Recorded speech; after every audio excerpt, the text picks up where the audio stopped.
সংস্কারে বাধা দিয়ে ফ্যাসিবাদের পথেই হাঁটছে সরকার, অভিযোগ বিরোধী দলের। জামায়াতকে রাজনৈতিকভাবে নির্মূলের কথা বললেন মির্জা ফখরুল। জামায়াত ইসলামের আমির তিনি বলছেন যে বিএনপি ইঞ্জিনিয়ারিং করে ক্ষমতায় এসেছে। আমি এটা তীব্র নিন্দা জানাচ্ছি। সত্যিকারের স্বাধীনতার স্বাদ জনগণকে দেওয়ার জন্য প্রত্যেকটি বিষয়ে বিএনপি বিরোধিতা করে চলছে।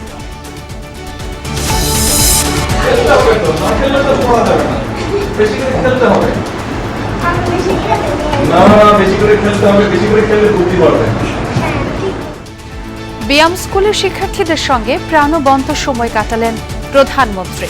বললেন, অক্ষরে অক্ষরে বাস্তবায়ন করা হবে জুলাই সনদ। হামে আরও 11 শিশু মৃত্যু।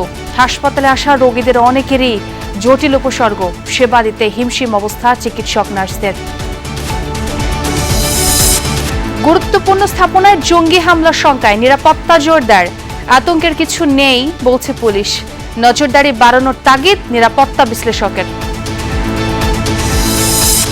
কুমিল্লায় নিখোঁজের 12 ঘণ্টা পর এনবিআর কর্মকর্তা বুলেট বৈরাগীর মরদেহ উদ্ধার।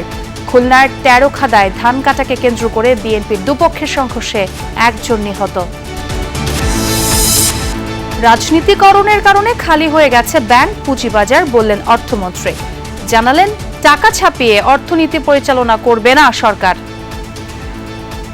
টাকা ছাপিয়ে হাই পাওয়ার মানি আমাদেরকে ইনফ্লেশনারি সিচুয়েশন সৃষ্টি করতে না হয়, এই জায়গাটা আমরা থাকার চেষ্টা করতেছি। আমাদের পুরো ইকোনমিক পলিসির one of the major guideline and principle হচ্ছে। মার্কিন প্রতিনিধি দল পৌঁছার আগেই ইসলামাবাদ ছাড়ল আরাকচির বহর। শাহবাজ মুনিরের কাছে দিয়ে গেল দাবি দেওয়ার তালিকা।